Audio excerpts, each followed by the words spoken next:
Muy bueno. Hola, Mari, ¿cómo estás? Rafita, Alan, también está por ahí, hermana Sí, Angelita, ¿cómo está? Muy bien, vamos a iniciar hoy nuestra reunión. Entiendo que algunos hermanos no están conectados porque, pues, están celebrando con sus madres y bueno,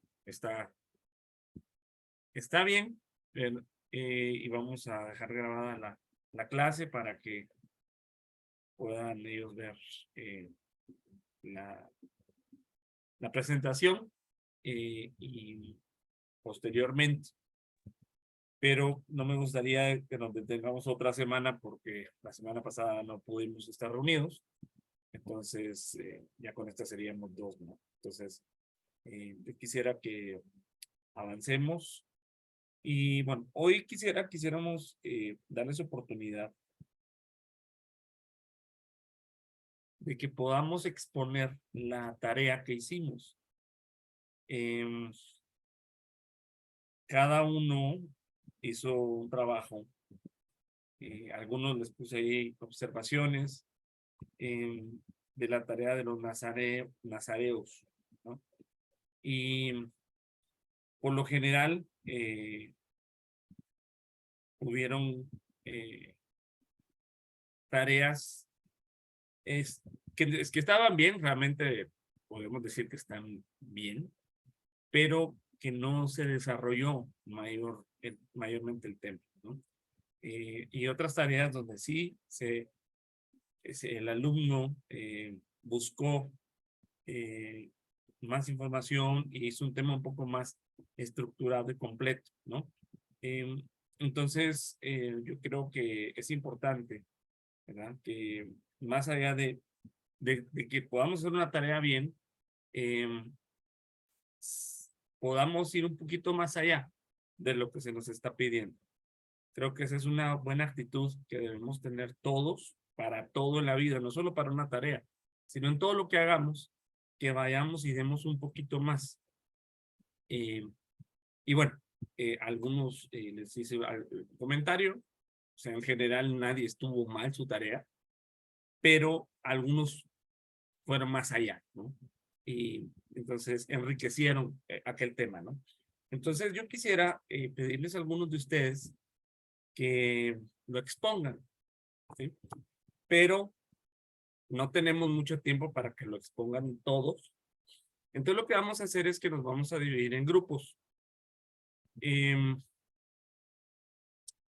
este Zoom nos permite hacer la reunión y hacer dos, tres, cuatro grupos, ¿no? Para exponer, ¿no? Entonces, a cada grupo, creo que de aquí por lo menos salen por lo menos dos grupos, ¿no? En donde se va a exponer, eh, va a haber un expositor. Entonces, yo les pido que en ese momento vayan y tomen sus notas, las notas de su tarea. Si no las tienen a la mano, vayan a su tarea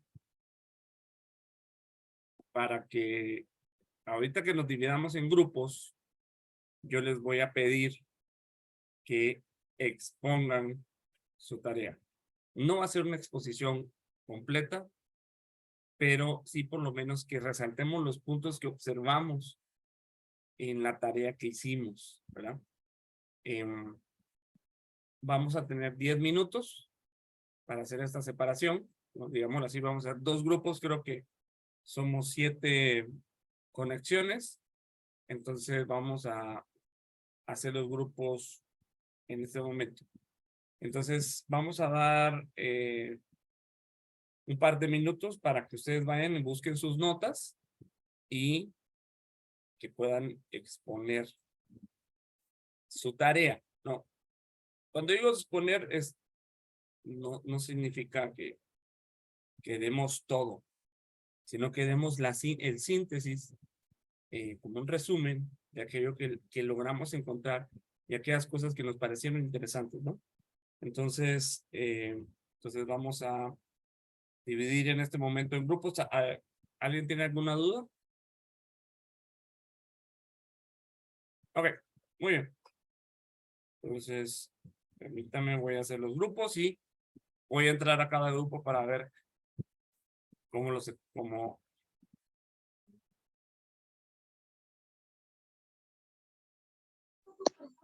Hermano, yo no he podido hacer las tareas, no las he podido mandar, no las sé mandar, luego mi celular no me funciona al 100, como ya es muy viejito, Ok, eso, pero pues a mí sí me interesa escuchar, bueno, me interesa mucho escuchar su prédica, he aprendido mucho, pero discúlpeme en las tareas, mi celular luego me falla para conectarme. bien, lo entiendo. Mire, cuando sea así, búsqueme por otro medio, por WhatsApp o por alguna otra, y vemos la manera en que lo pueda mandar, ¿ok? Sí, Si se le pastor. dificulta de la manera que lo estamos pidiendo, vemos de qué otra manera lo pueda mandar usted. Sí, pastor, gracias. Ok, muy bien. Muy bien, voy a ir haciendo los grupos en lo que ustedes van buscando sus notas.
Ok, hermano Jorge.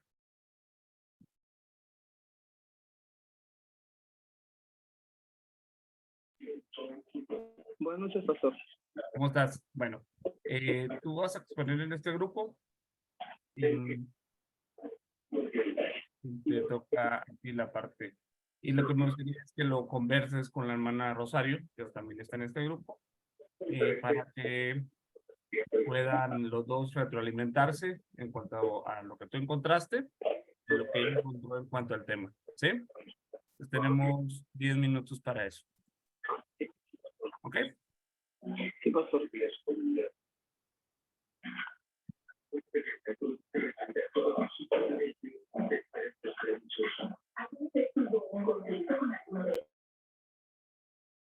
Adelante, podemos empezar.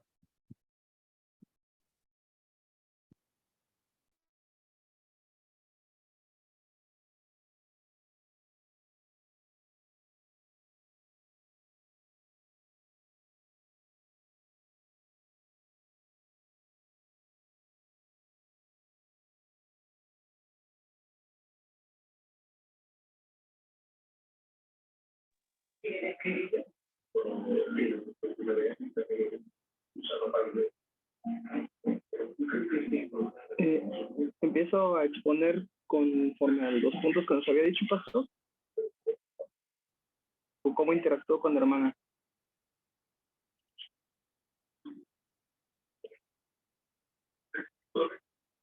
No escuché, perdón. Si empiezo a desarrollar la tarea o cómo interactuó con la hermana. No, tú empiezas a exponer lo que tú encontraste, tu tarea, ¿no? Y la hermana también va a participar por su retroalimentación, ¿no? Básicamente. Ah, correcto, pastor. Bueno, el primer punto de la tarea era identificar quiénes eran los nazareos. Entonces yo encontré en Números 6, versículo 2, di a los israelitas, si alguien, hombre o mujer, hace voto solemne de nazareo consagrándose al Señor.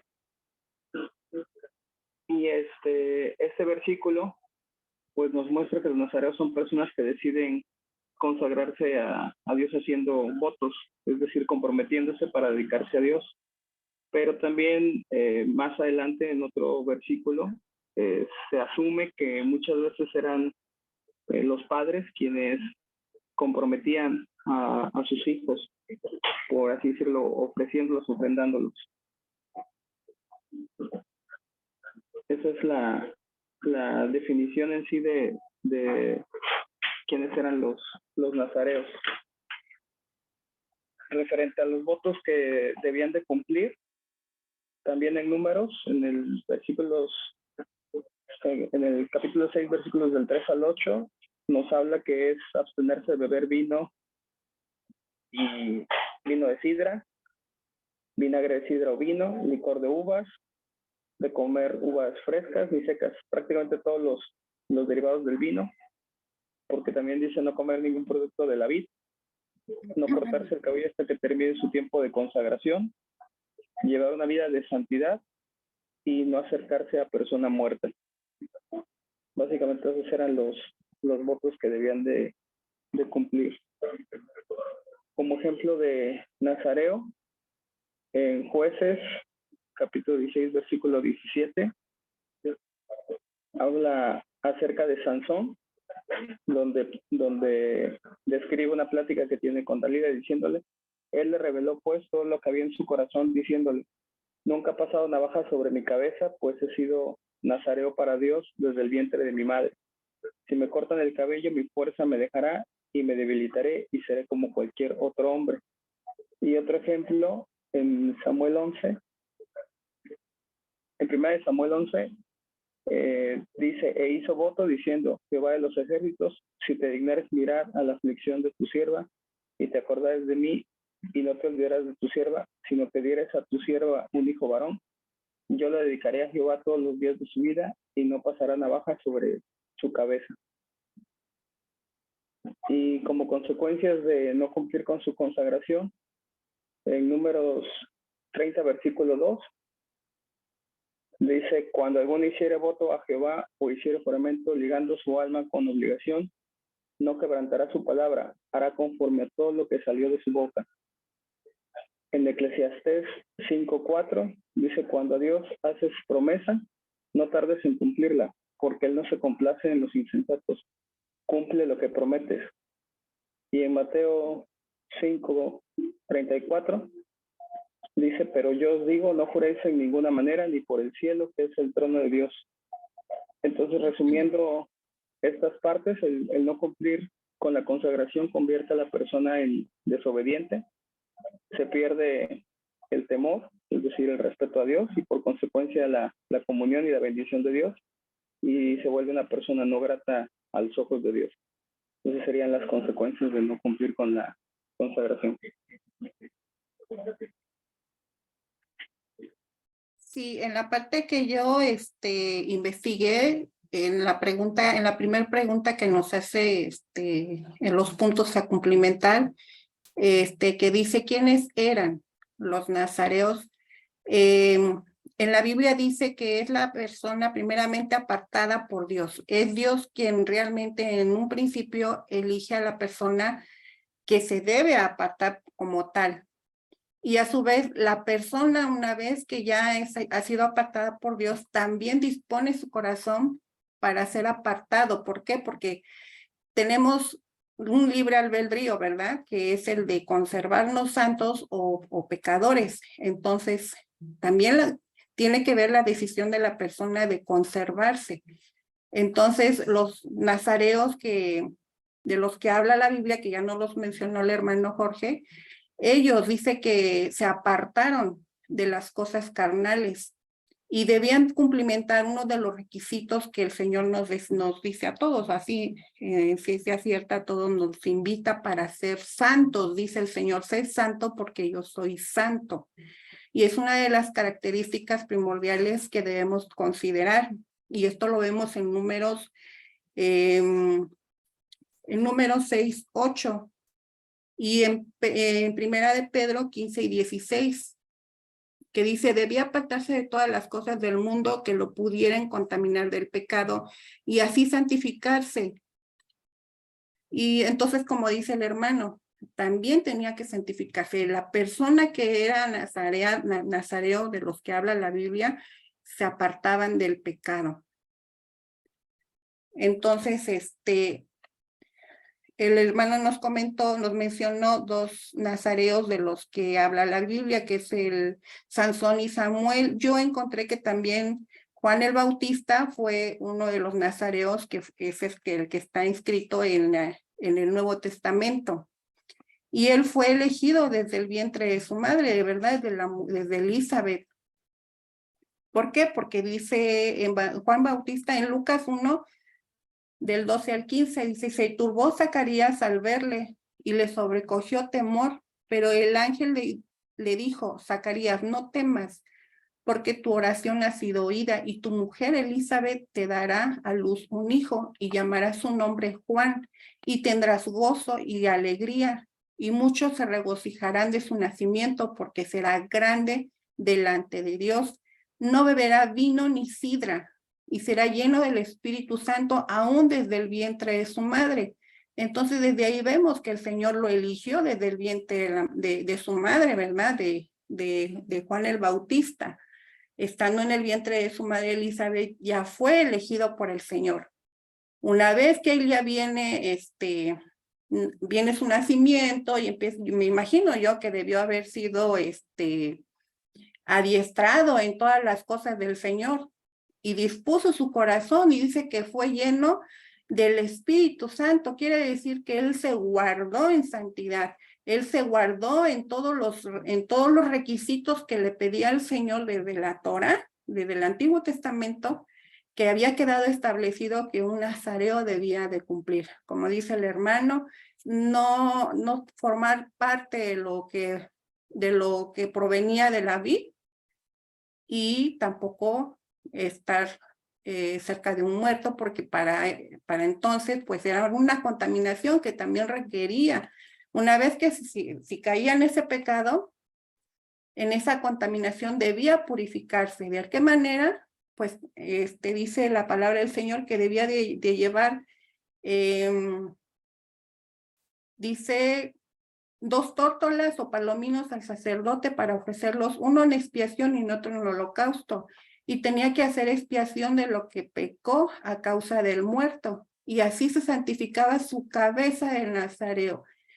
¿Qué quiere decir? Que cuando se contaminaba del muerto, por el simple hecho de estar cerca del muerto, viene una contaminación.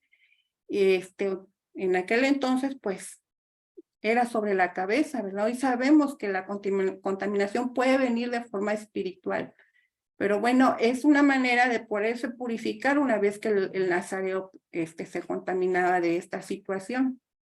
Y pues eso es todo, pastor. Muy bien, vamos a salir del grupo, vamos a unirnos todos nuevamente en la sala.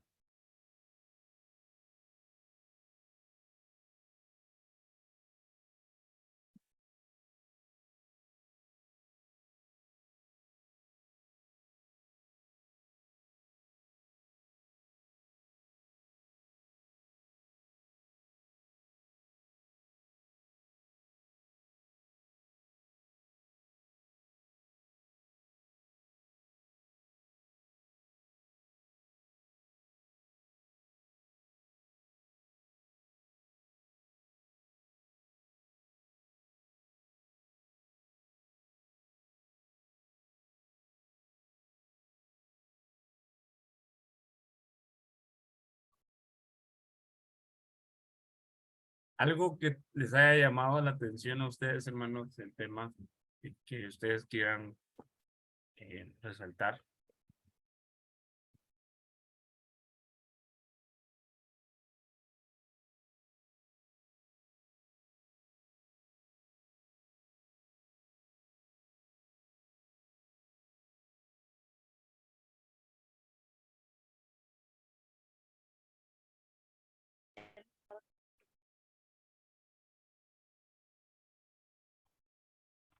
Creo que sí, ya me sacaron del grupo. Ok, muy bien. Vamos a... Les estaba comentando a los hermanos en el grupo sobre ciertas cosas comunes, ¿no? Que pueden haber en los nazareos, ¿no? Aparte de las normas que Dios les dio, ¿no? Es que 3 de los nazareos que mencionábamos, que es Sansón, Juan el Bautista y Samuel, es que todos ellos fueron hijos de mujeres que habían pasado esterilidad, ¿no?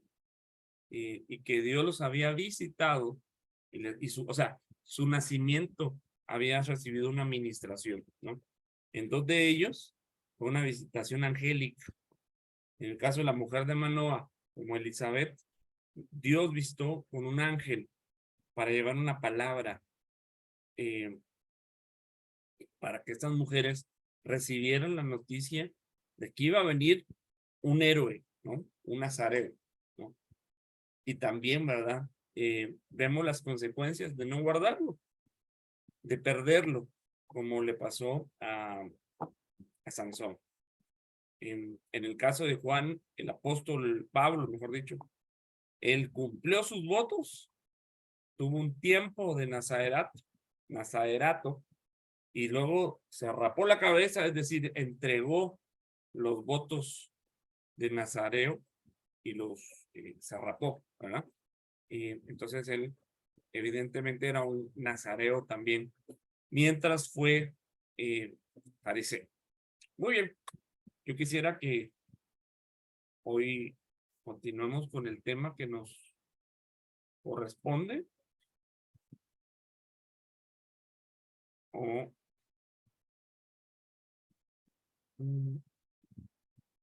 ya se me perdió dónde está. Un segundo más.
Muy bien.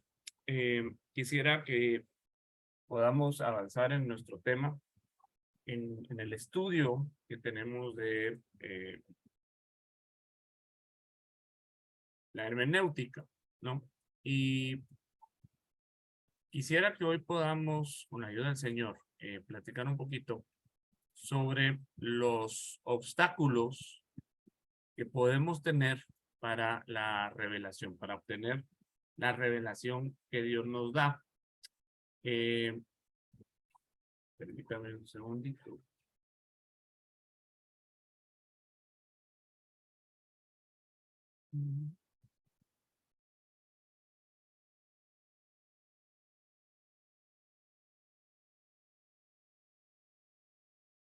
Muy bien.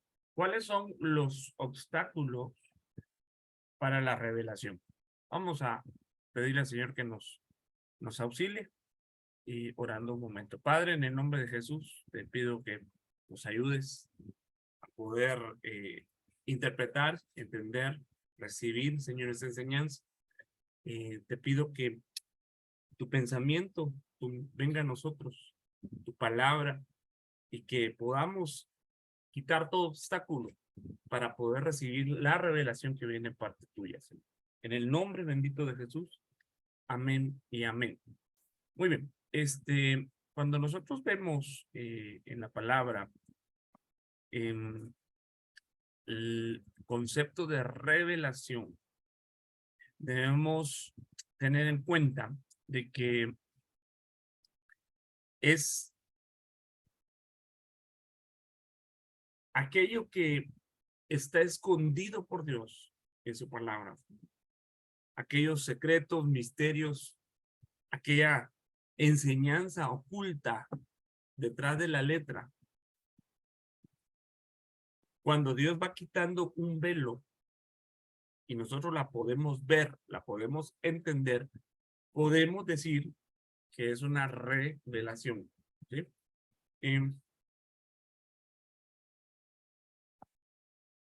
Es decir, ver aquello que está oculto, ¿no? Ver aquello que a simple vista no se lee, no se entiende. Y que Dios quita un velo de nuestros ojos para que nosotros podamos saber que está ahí. Entonces, hay obstáculos que nos impiden encontrar la revelación en la palabra, ¿no? Dios quiere revelarnos su palabra. Y es necesario para toda aquella persona que quiera exponer la palabra que tenga revelación de la misma. No podemos simplemente leer la Biblia y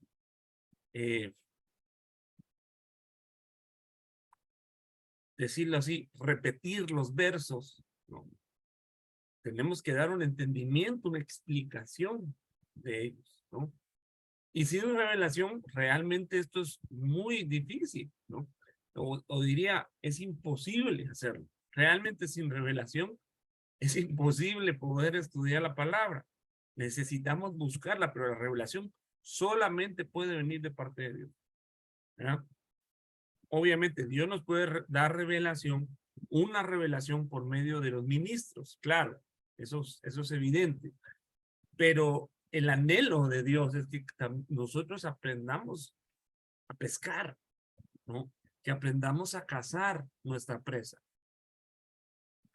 Que cuando estudiemos la palabra, encontremos cosas que están escondidas ahí, ¿no? Entonces, ¿cuál sería el primer obstáculo para la revelación? El primer obstáculo que podemos ver es el sectarismo. Secta es un grupo de gente, ¿no? Generalmente de manera religiosa, que se aparta de los cánones o las doctrinas de la iglesia y toma un grupo aparte, ¿no? Para aquellos que no pertenecen a ella, especialmente cuando se considera que es algo alienante o destructivo para sus seguidores, ¿no?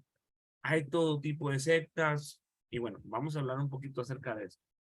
Pero el sectarismo es una actitud que muchas veces tenemos los hijos de Dios. Es decir, nos apartamos del grupo y empezamos a tener ideas que no van conforme a la doctrina que se nos ha enseñado. La doctrina es como un marco del cual nosotros no deberíamos salirnos. Pero de pronto alguien puede decir que tiene una revelación fuera de la doctrina y bueno, ahí estaría cayendo en un sectarismo y eso es peligroso, ¿no? Entonces, cuando nosotros somos sectarios, estamos llevando doctrinas que no tienen fundamento bíblico, ¿sí? Que son basadas en interpretaciones que son malas, ¿no? O en interpretaciones que tal vez en una traducción que tenga algún error, ¿no? O que sea como manipulada para algún beneficio personal. Entonces, eh, para defender aquello, la gente dice, es que así dice mi apóstol, así dice mi pastor, ¿no? Porque así en nuestra iglesia así lo enseñan. Entonces, nosotros no debemos hacer eso, no debemos caer en esto. Nosotros debemos decir, escrito está, porque la Biblia dice, porque la palabra de Dios dice, no porque lo diga un pastor, un apóstol o quien sea, significa que nosotros lo vamos a repetir, es decir, porque así dice fulanito de tal. No, nuestro fundamento es la palabra de Dios. No podemos ser sectarios, ¿no? Y únicamente repetir algo porque lo oímos, ¿no? Si no tiene un fundamento en la palabra y empezamos a recitar frases, entonces podemos caer en un sectarismo. Entonces esto bloquea la revelación. Entonces si queremos, hermano, queremos recibir la revelación de Dios, debemos prestar atención a que lo que diga el predicador o el apóstol o el maestro esté fundamentado en la palabra, ¿no? Y en ese caso, si lo vamos a repetir, lo que debemos citar es la palabra de Dios, ¿no? Si queremos imponer nuestra verdad o la forma de pensar que nos imponen, no lograremos una verdadera revelación. Entonces, quitamos todo sectarismo y logramos entender que solo hay una verdad y es la que está escrita. Bien dice el apóstol Pedro que debemos estar atentos a la palabra profética más segura, como una lámpara encendida. Entonces, nuestro fundamento es la palabra. Y cuando enseñemos, debemos pararnos ahí. Según de Pedro 1:19 dice, tenemos también la palabra profética más segura, a la cual hacéis bien en estar atentos. ¿Cuál es la palabra profética más segura? En las escrituras. Es la profecía escrita. Esa es la palabra profética. Y aquí me gustaría aclarar algo. Cuando en una congregación se da el tiempo para los dones, son dones de profecía. Son dones de profecía. No es una palabra profética. O cuando venga un profeta o un ministro a darnos una palabra de ciencia, de revelación, no es una palabra profética. Es un don de Dios. Es un don de profecía, de palabra de ciencia. Bueno, y me gustaría hacer esa aclaración porque muchas veces se confunde la palabra profética con la palabra, con una profecía, ¿no? Con el don de profecía, ¿no? Entonces el sectarismo es un problema en la iglesia de Cristo porque Cada grupo cree tener la verdad. Nosotros somos cristianos, no somos ebenezeritas, no. No podemos caer en una secta. Las sectas creen que solamente ellos tienen la verdad y que todos los demás están equivocados. Que ellos tienen, una secta considera que ellos se tienen que apartar del resto porque todos los demás están mal y solo ellos tienen la verdad. Y entonces usualmente la secta es movida por un hombre, por un personaje. Y todo gira alrededor de ese personaje. La obra de Cristo no la puede hacer un solo hombre. Es un equipo ministerial. Dios no dejó un ministro, dejó 5 ministerios. Dejó un equipo ministerial. Dios siempre trabaja en equipo. Y el sectarismo es apartarse del rebaño para fundar sus propias ideas. Y usualmente casi todas las sectas es un hombre el que lleva toda el protagonismo ahí, ¿no? Entonces,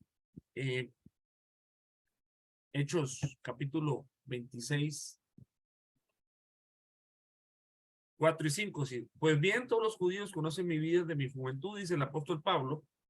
Desde el principio transcurrió entre los de mi pueblo y Jerusalén. Puesto que ellos han sabido de mí desde hace mucho tiempo, si están dispuestos a testificar. Viví como fariseo, de acuerdo con la secta más estricta de nuestra religión. Entonces, dentro de la religión judía, había una secta llamada los fariseos. Era un grupo aparte, que si bien eran judíos, tenían sus reuniones, tenían su doctrina, su enseñanza, sus creencias, sus normas, y eran poderosos. Y el apóstol Pablo pertenecía a esa secta. Obviamente, cuando él conoce a Cristo, él renuncia a aquello y empieza su ministerio. Entonces, ellos tenían una forma de enseñanza, ¿no? Que ellos creían que tenían la verdad absoluta. No vamos a ver ahorita la doctrina de los fariseos, ahorita. Solamente quiero ponerlo como ejemplo de que el sectarismo no nos lleva a nada bueno. Al final del día, ellos participaron para que entregara al Señor a los romanos. Mateo capítulo 22, versos 23 y 24 dice: ese día se le acercaron algunos saduceos, los que dicen que no hay resurrección, y le preguntaron diciendo: maestro, Moisés dijo, si alguno muere sin tener hijos, su hermano, como pariente más cercano, se casará con su mujer y le levantará descendencia a su hermano. Entonces, los saduceos eran otra secta, también muy influyente y muy poderosa dentro de los judíos. Ellos contendían entre sí porque unos decían que sí había resurrección y otros decían que no había. En el caso de los saduceos decían que no había resurrección. Entonces, el Señor Jesucristo siempre tuvo enfrentamientos con él, porque él predicaba algo diferente, ¿no? Y ellos no estaban dispuestos a aceptar otra verdad, ¿no? Que no fuera la de ellos, ¿no? Entonces el sectarista siempre va a tener la razón y nunca va a estar dispuesto a rectificar y a corregir, ¿verdad? O a reconocer que alguien sabe más, ¿no? Entonces se apartan, por eso se apartan y hacen grupos aparte. Es muy importante que nosotros evitemos esto, porque eso detiene la revelación verdadera de Dios en nuestras vidas. Hay grupos sectarios modernos que hasta el día de hoy persisten, algunos ya no. Podemos ver ahí a un señor que se llama David Koresh, fue muy famoso, fue una secta muy terrible, ¿no? En Waco, Texas, ¿no? Hicieron unas cosas espantosas, ¿no? También vemos ahí el señor José Smith, que es el que fundó la secta de los mormones, ¿no? Él interpretaba la Biblia de cierta manera, en donde la poligamia, ¿no? Era una de las cosas que él enseñaba a sus discípulos, basándose en que ciertos hombres de la Biblia tuvieron varias esposas, entonces él creía, interpretaba así de que para nuestros días también era eso válido, y fundó su secta, ¿verdad? Y ahí sí, hasta el día de hoy sigue, ¿no?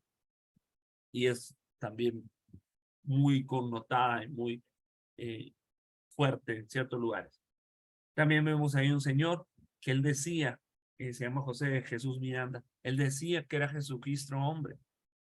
Él era un predicador, él empezó en el evangelio, pero se desvió y empezó a decir que él era la encarnación de Jesucristo que había regresado a la humanidad. Y bueno, una serie de mentiras. El asunto es que mucha gente lo siguió, mucha gente creyó en él, entonces se apartaron totalmente del evangelio e hicieron su propia secta. Muy bien, esto, o sea, ellos acabaron muy mal, ¿no? Al final del día. Pero hay veces que hay actitudes sectaristas en medio de nosotros. Pensar que solo en nuestro ministerio, solo en nuestra iglesia tenemos toda la verdad y toda la revelación, eso es sectarismo, ¿no? También en otras partes del cuerpo de Cristo hay revelación, también hay enseñanza. Tal vez no coincidimos en todo, pero no podemos decir que ellos no son parte, ¿no? Ellos tendrán la revelación necesaria para el funcionamiento de sus ministerios y nosotros para el funcionamiento del nuestro.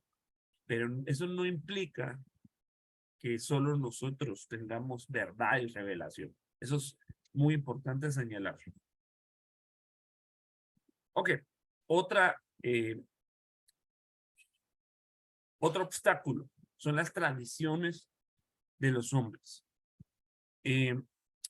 Muchas veces se quieren establecer doctrinas, mandatos que hombres han hecho, ¿no? Que han establecido y que no tienen ningún fundamento en la palabra, ¿no? Por ejemplo, el que las mujeres se deban vestir de cierta manera, ¿no? Porque es pecado, ¿no? O porque la mujer no debe usar ropa de hombre según la interpretación de algunas personas, ¿no? Que es pecado ir al cine, ¿no? Algunas personas incluso se inventan cosas diciendo de que si el cónyuge no es creyente, que se abstenga de la convivencia íntima porque el otro es pecador, ¿no? Entonces empiezan a inventarse una serie de cosas y que son mandamientos de hombres, ¿no? Entonces, si nosotros tomamos estos mandatos de hombres, empezamos a hacer doctrinas de hombres, ¿no? Y esto fue lo que le pasó a los fariseos, ¿no? Que establecieron leyes que no tenían ningún fundamento en la palabra. Y miren lo que dice Tito 1:3. Este testimonio es verdadero. Por eso, repréndelo severamente para que sean sanos en la fe. O sea, hay enfermos en la fe. No prestando atención a mitos judaicos y a mandamientos de hombres que se apartan de la verdad, ¿no? Entonces, hay mitos que se meten en la iglesia, ¿no? Y que no son ciertos, que no son verdaderos, y que la gente los tiene y los establece como doctrina.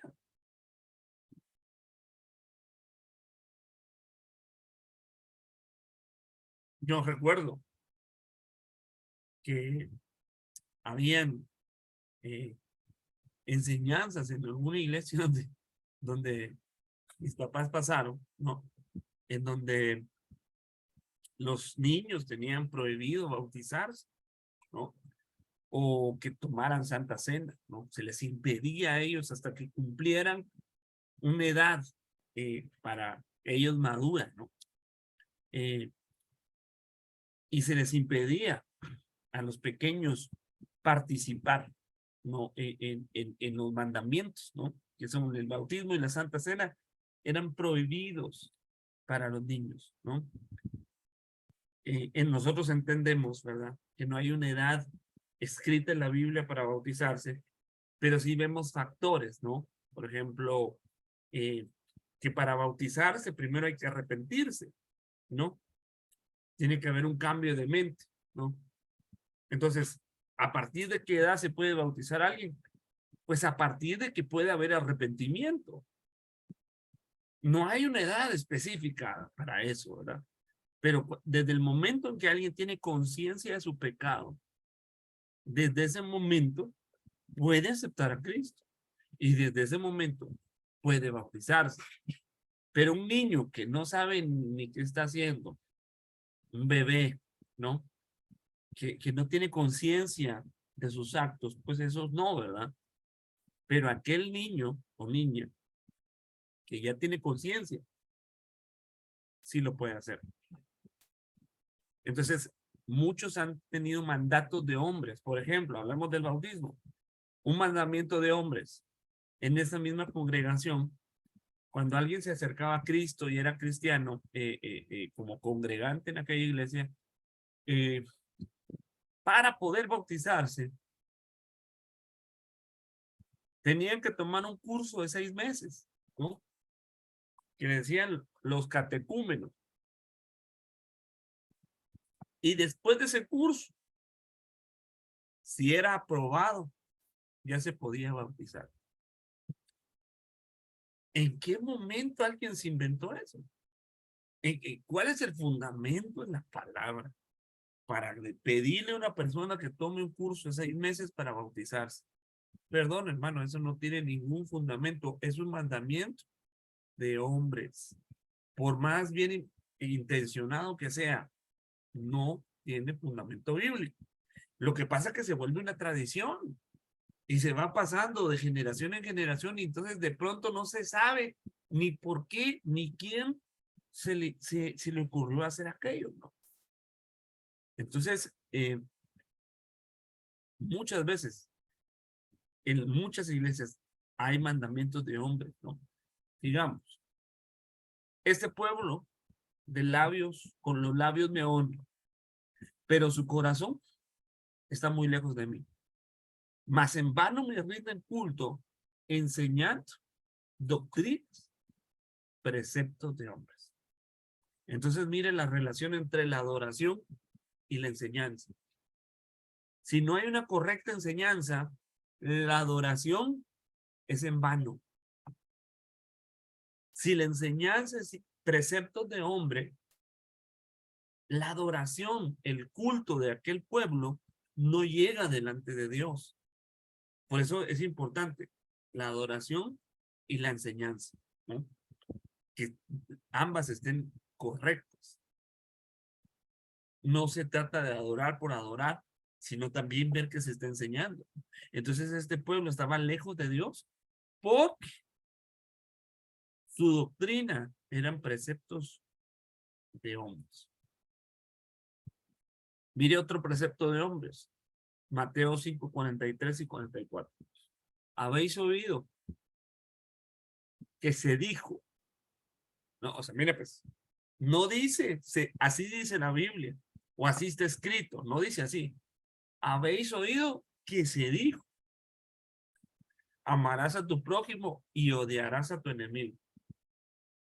Pero yo os digo, amad a vuestros enemigos y orad por los que os persiguen. Pero me llama la atención cuando dice, habéis oído que se dijo, pero eso no está en las escrituras. Eso no está en la palabra. Obviamente dice amarás a tu prójimo. Esa parte sí. Esa que está en mayúscula sí. Pero le agregaron odiarás a tu enemigo. Y eso no es tan, no, Dios nunca dijo eso.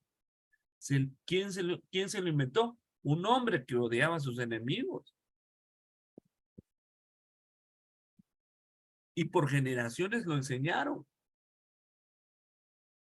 Entonces, mucha gente tiene doctrinas que no están fundamentadas en la palabra.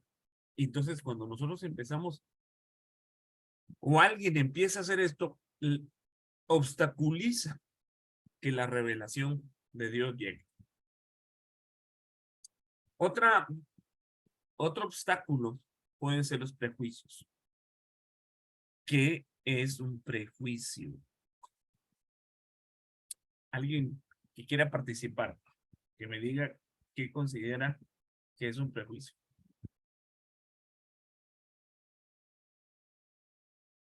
A ver, mis hermanos. Sería como establecer un juicio antes de. Así es.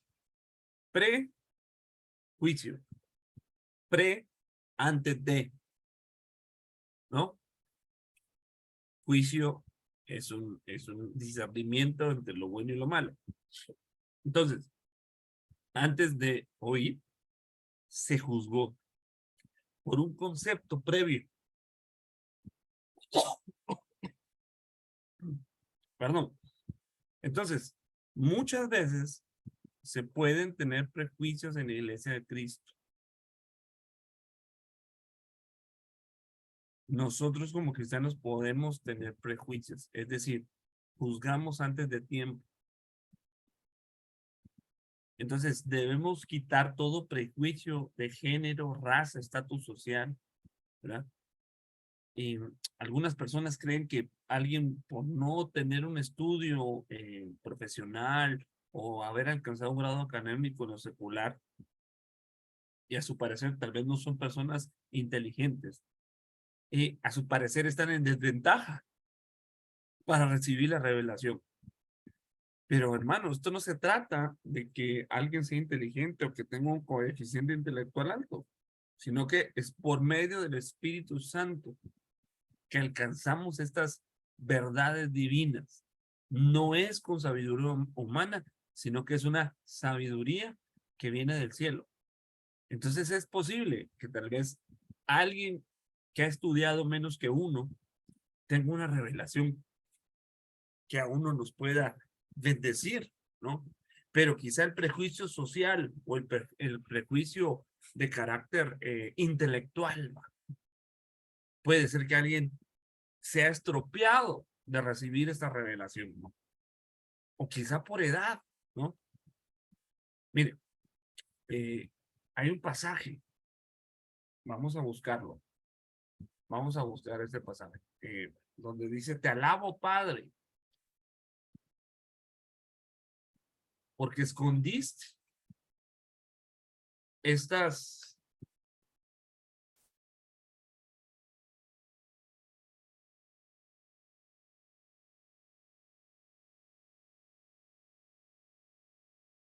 Mateo 11:25. Vamos a ver.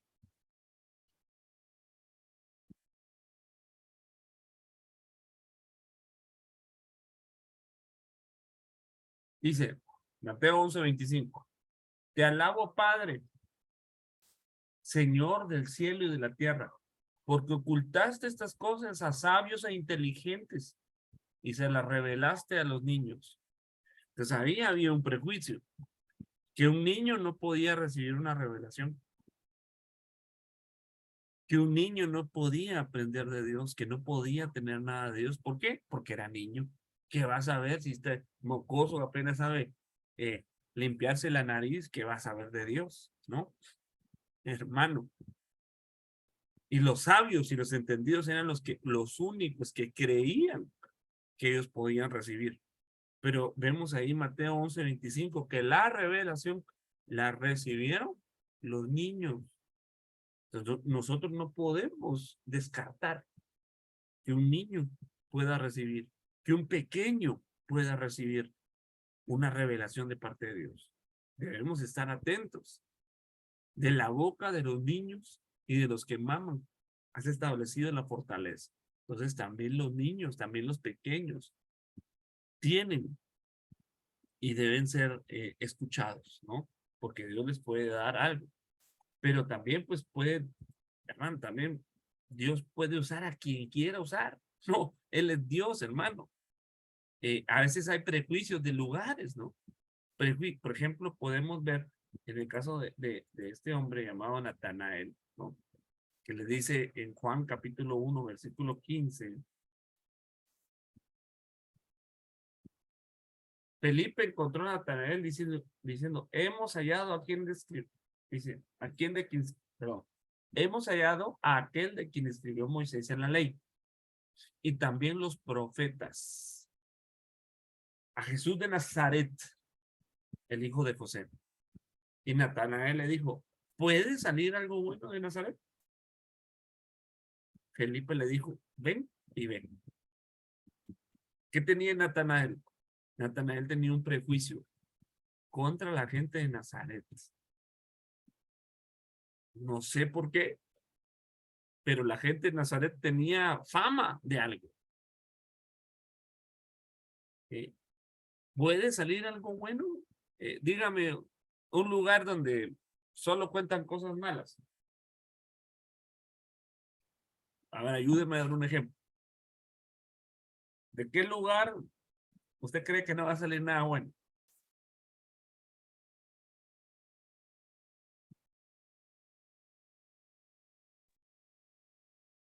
¿Mm?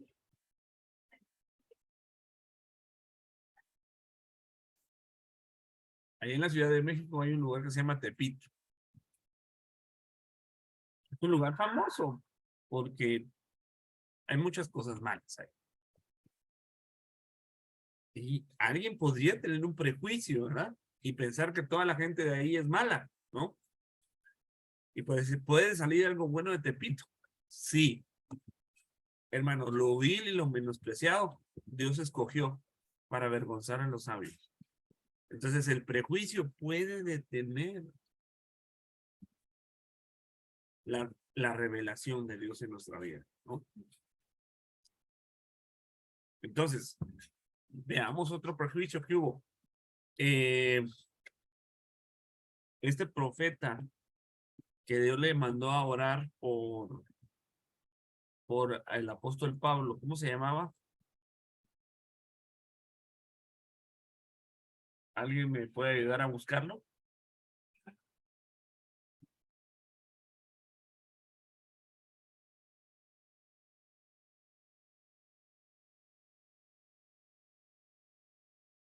Dice la hermana Angelita que no se escucha. ¿Sí me escuchan? Sí, nosotros sí te escuchamos. Ah, perfecto. Rafita, ¿cómo se llama el profeta que Dios le manda a orar por Pablo después de Damasco? Estoy tratando de acordarme, espérame. Dame un segundo. Ananías. Ah, sí, Ananías. exactamente. Perfecto. Dios manda a Ananías a que ore por Pablo. ¿Y qué le responde a Ananías?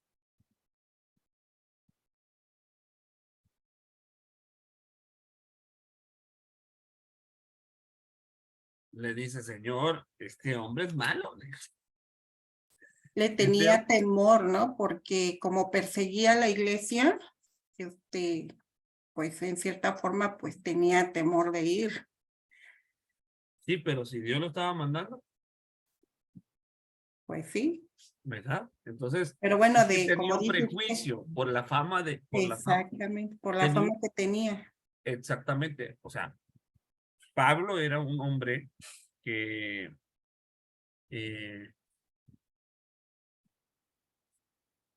vamos a ver, Pablo era un hombre que tenía una fama, ¿no? O Saulo de Tarso, ¿no? Tenía una fama de perseguir a la iglesia. Pero si Dios le dice, ve, ora por él, entonces significa que el hombre ya había sido convertido. Era difícil creer que Saulo de Tarso ahora era creyente o que Dios quería bendecir a aquel hombre. Entonces Dios le explica, no, vas a ver, ve porque instrumento escogido me es. Dice, Hechos 9:15, ¿no? Ve, dice, porque instrumento escogido me es. Cuando los judíos se enteraron que que Saulo había quedado ciego, yo me imagino que hicieron fiesta. Dijeron, no, aleluya, Dios nos quitó nuestro enemigo. Y sí, sí, claro. Lo que no sabían es que se iba a convertir en un ministro, ¿ah? Entonces Ananías tenía prejuicios, porque definitivamente Saulo había perseguido la iglesia. Entonces puede ser que el pasado de una persona cause prejuicios. Hermanos, todos nosotros, Dios nos sacó de algún lado. ¿Sí? Todos nosotros tenemos un pasado. Pero Dios usa a quien Él quiere usar. ¿Amén? Mire otro prejuicio. Juan 4:27. Jesús estaba hablando con una mujer samaritana. En eso llegaron sus discípulos y se admiraron de que hablara con una mujer. Pero ninguno le preguntó, ¿qué tratas de averiguar o por qué hablas con ella? ¿Qué tipo de prejuicio estamos viendo ahí, hermano Jorge?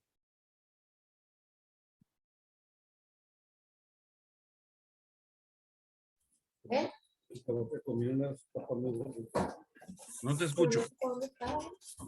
Pues sería un prejuicio hacia el simple hecho de ser mujer o también hacia el lugar de procedencia. Así es. ¿Por qué? ¿Por qué el lugar de procedencia?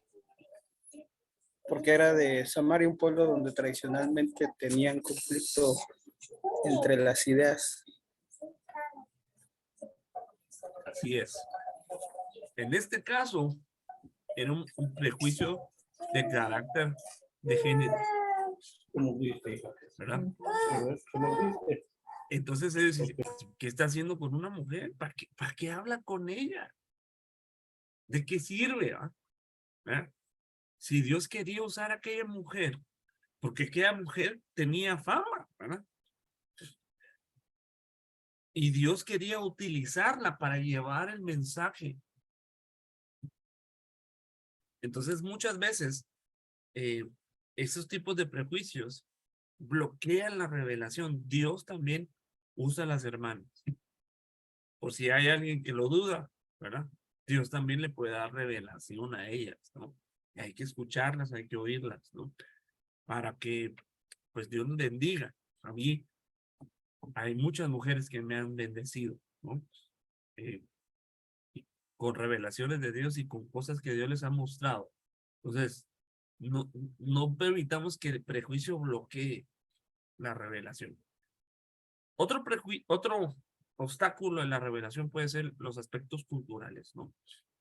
Muchas veces la cultura nos afecta en cuando vemos la verdad de la palabra y queremos creer que algo es de Dios por el simple hecho que la mayoría lo dice, ¿no? Porque es algo cultural, ¿no? Se maneja en la cultura general, ¿no? Porque los padres así lo creían, ¿no? Pero la verdad es que la verdad no depende si la mayoría lo cree o no. Depende de la palabra de Dios, depende de lo que está escrito. Y debemos entender que la única y absoluta verdad es la revelada por Dios. Cuando damos importancia a otras fuentes de enseñanza, nos estamos desviando del camino de la verdad, ¿no? Aquí yo puse 2 ejemplos en cuanto a la cultura judía, ¿no? Muchos toman la cultura judía como un referente para su manera de vivir, cuando ellos no son judíos, ¿no? Cuando alguien es judío y tiene su cultura, yo lo respeto, yo no me meto ahí. Pero muchos que no son de esa cultura, adoptan esa cultura como una verdad bíblica y quieren volver a los demás judíos, cuando no somos judíos. Nosotros somos gentiles. Nosotros no somos del pueblo de Israel, a menos que alguien, ¿verdad? Tal vez no sé si alguno de ustedes sea judío, yo no sé, ¿verdad? Pero creo que no. Me parece que no. Me parece que somos más mayas y aztecas y un poquito de españoles, ¿verdad? Pero de judíos no me parece. ¿no? Entonces, que adoptemos otra cultura y que la tengamos y que alguien la quiera trasladar como una verdad. Mire, por ejemplo, hay un aspecto cultural de los judíos ahí y es ese candelero. ¿Cuántos brazos tiene? ¿Alguien me puede ayudar a contar? Alan, ¿cuántos brazos tiene ese candelero? Perdón, pastor, creo que no estoy viendo la diapositiva. Sí, no No se sé ve si es mi No se la ve. presentación. Que no se va a ver. A ver. Entonces yo estoy mal. Ahí. Ahí, ahora sí. Ahora sí. Ahí.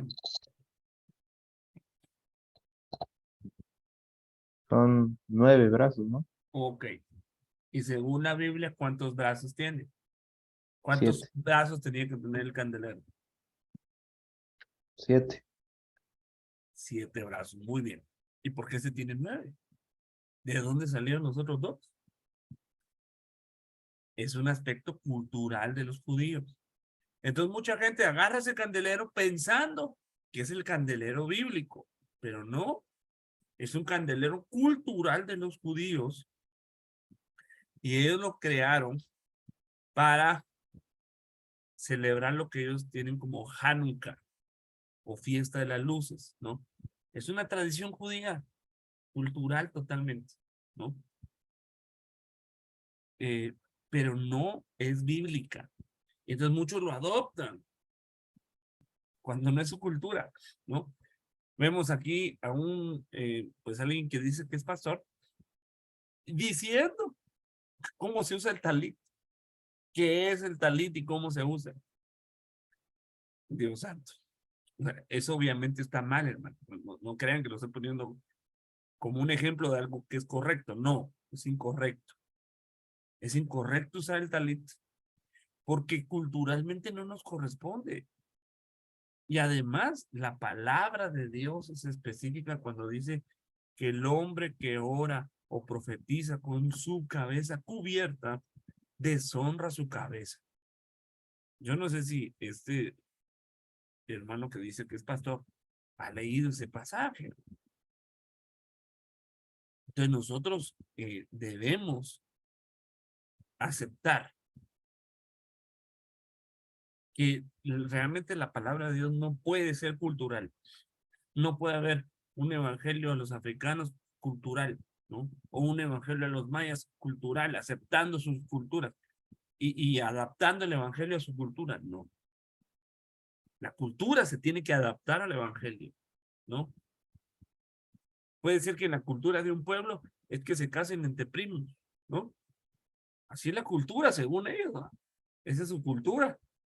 Y entonces muchos van a querer decir, no, es que así, así, así lo hacemos aquí no. Debemos cambiar nuestra cultura a lo que el evangelio dice, ¿no? Amén. Hasta aquí llegamos el día de hoy. No sé si habrá alguna pregunta o duda con respecto a lo que expusimos. Me gustaría escucharlos.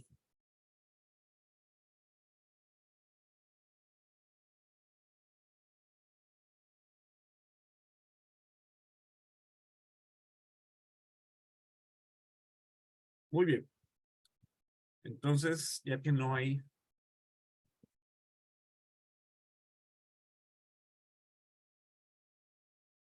efectivamente, hermana Rosario, si el candelero era de 7 brazos, el que Dios describió es de 7. El candelero de 9 brazos es una tradición judía que ellos crearon para la fiesta que ellos llaman de las luces. Alan, Yo pues, tengo una pregunta. a ver, Hay, bueno, supongo que debe de haber, la verdad, yo no he visto eh, apóstoles o apóstolas mujeres. ok, buena pregunta.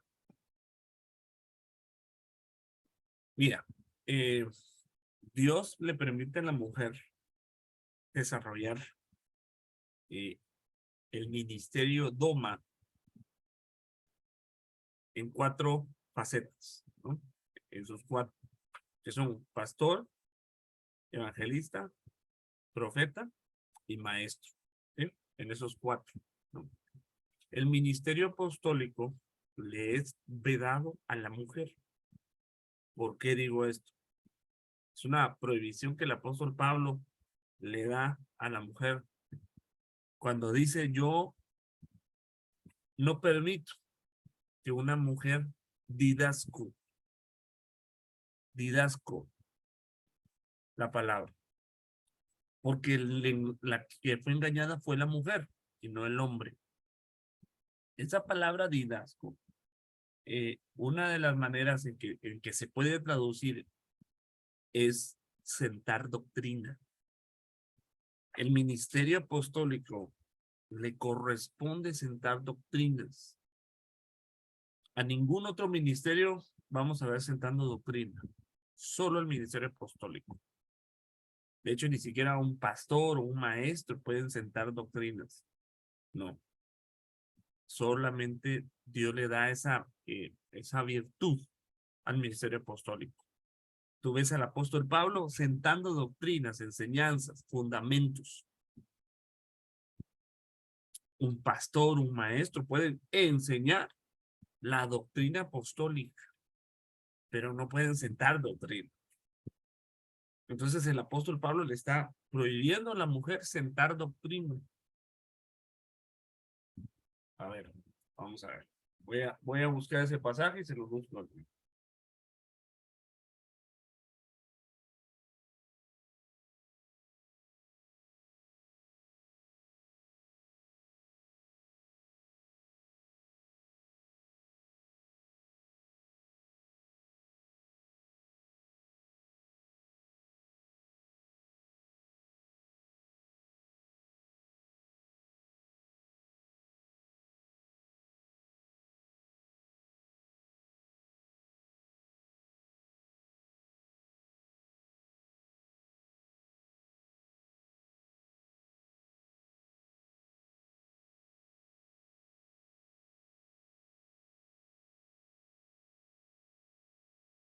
Voy a compartir mi pantalla.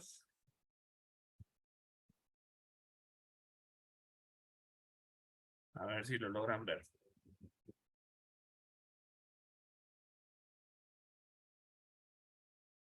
Ya, ¿verdad? Sí,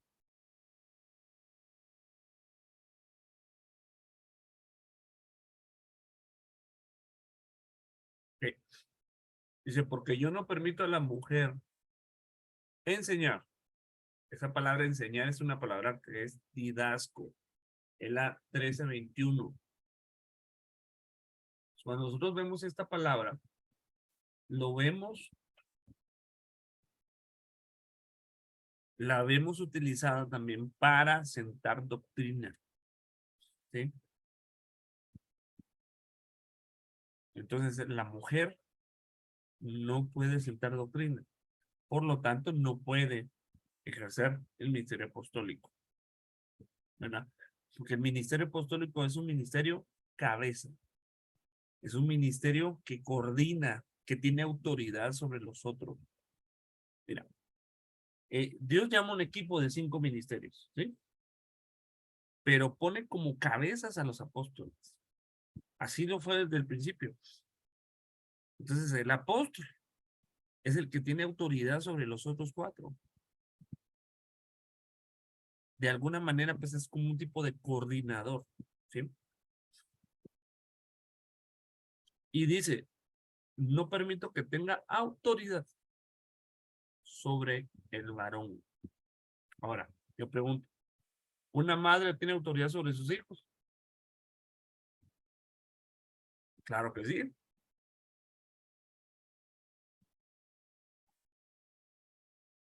Entonces, no está hablando de una autoridad en la casa, sino está hablando de una autoridad ministerial en el equipo de los 5 ministerios, ¿sí? Entonces la mujer no, las hermanas, digamos así, no pueden ejercer ese ministerio. Eso es lo que creemos, ¿no?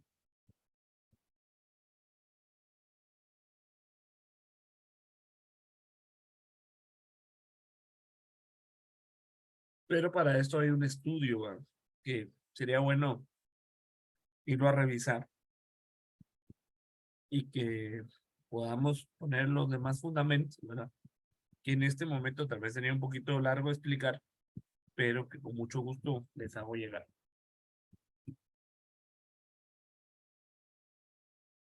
Gracias, pastor. ¿Cuál es la cita? Es Timoteo 2:12. Gracias.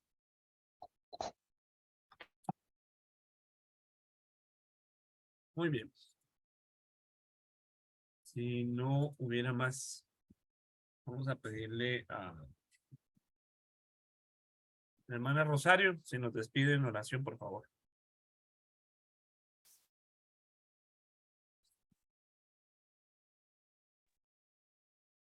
Padre bendito, te damos gracias, Señor, por esta enseñanza que nos diste hoy.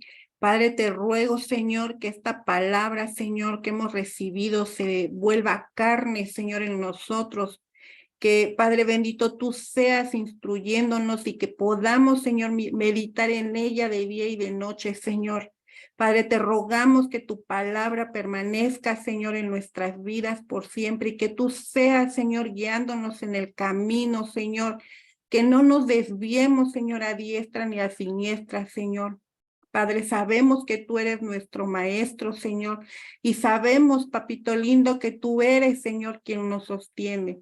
Te damos gracias, Señor, por este día también, Señor. Bendícenos a todos en esta noche. Renueva las fuerzas, Padre bendito, y que mañana podamos, Señor, salir a nuestras actividades creyendo que tú vas con nosotros. Te damos gracias, Señor, por tu grande amor y misericordia. Amén. Bendiciones. Y Bendiciones. todas las hermanas que tienen el alto honor de ser madres, les mando un saludo especial. Que espero que hoy y siempre sean honradas, ¿no? No solamente un día, sino que todos los días de su vida reciban honra de parte de su familia y sus hijos. Amén. Bendiciones. Bye.